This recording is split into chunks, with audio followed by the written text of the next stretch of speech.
여중생 살해 시신 유기 사건의 범행 동기 등을 두고 중학생 딸의 친구를 살해했던 이른바 어금니 아빠 이영학 사건 기억하시죠? 중학생 딸의 친구를 살해한 이영학 사건. 1. 어금니 아빠 이영학 사건 감춰진 실체. 1982년 경상북도 영주시에서 태어난 이영학. 그의 유년기는 희소병인 거대 백악증과 함께 시작되었습니다.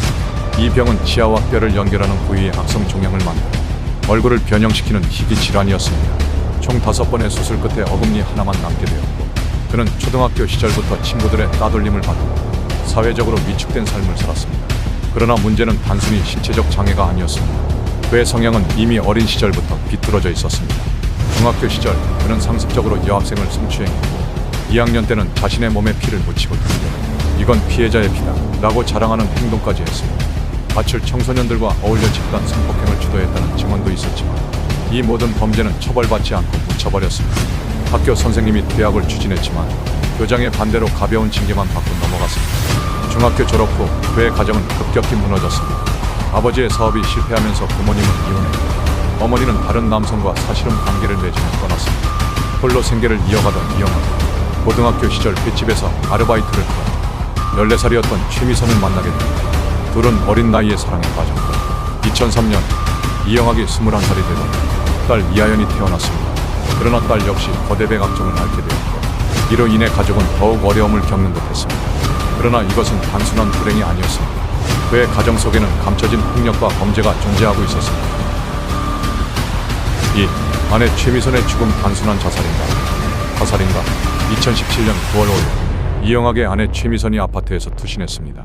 그러나 이상한 점이 많았습니다. 이영학은 아내가 투신하는 순간을 목격하고 구급차에 동승하지 않았고 심지어 지나가는 행인보다 더 태연한 모습을 보였습니다. 그는 계속 누군가에게 전화를 걸었고 이후 미용실에 들러 머리를 다듬는 등 이해할 수 없는 행동을 보였습니다. 그리고 사건 직후 그는 이웃들에게 아내가 성폭행을 당해 자살했다고 이야기하고 다녔습니다.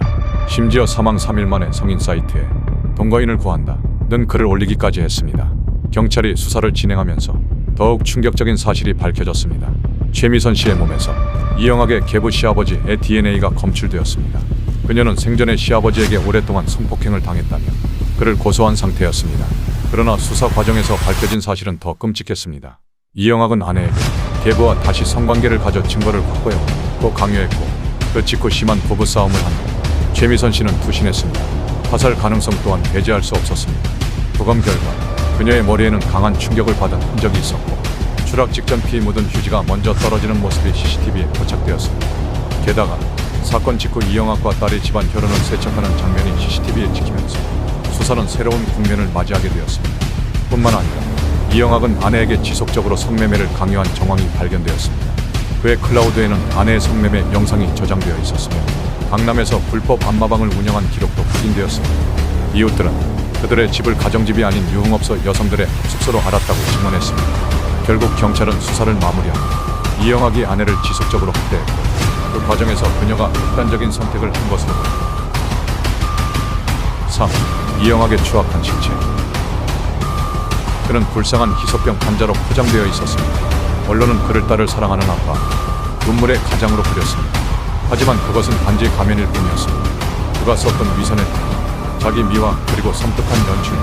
이영학은 사람들의 동정을 사기 위해 섬뜩할 만큼 치밀하게 행동했습니다. 아내가 극단적 선택을 한 직후 그는 유튜브에 우라네라는 노래 영상을 올립니다. 영상 속 그는 아내의 사진 옆에서 미소를 짓고 노래를 부릅니다. 눈물을 흘리기는커녕 묘하게 왜곡된 감정을 표현하고 있었습니다. 그는 또 JTBC의 아내의 시신에 입을 맞추는 영상까지 보내며 장례비 3,600만 원을 도와달라는 제보를 올립니다. 아내가 꿈에서 나에게 입을 맞추었고 또 말하니 사랑꾼 남편인 척 언론을 이용했죠. 하지만 이것은 단지 시작이었습니다.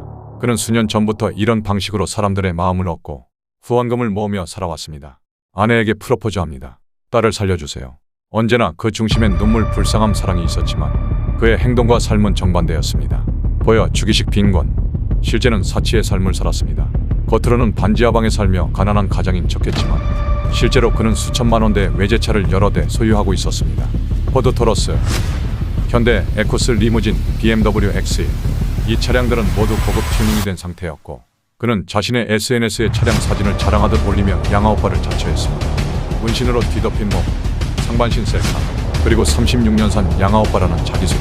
그는 SNS에서도 스스로를 불쌍한 아버지가 아닌 스타일 있는 양아치처럼 포장했습니다. 중고차를 사고 팔며 이익을 남기고 후원금을 빼돌려 사치에 사용한 사실이 경찰 수사로 드러났습니다. 기부자의 선의를 이용한 명백한 사기였죠. 이영학의 아내 최미선 씨는 겉으로는 다정한 부부였지만 실제로는 지속적인 가정폭력과 성적학대의 피해자였습니다. 최 씨의 유서에는 이영학에게 강제로 문신을 넣으라는 요구, 가슴 성형 수술 강요, 정신적 폭력과 수치심이 반복됐다고 적혀 있었습니다.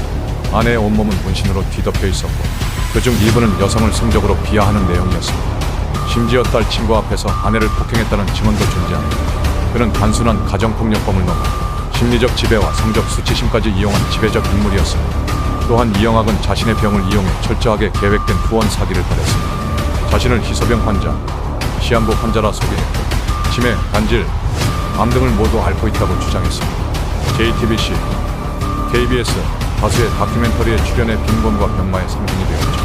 하지만 경찰 수사 결과 그가 모금한 총 후원금은 약 10억 원, 그중 10억 원 이상이 사적으로 사용됐습니다.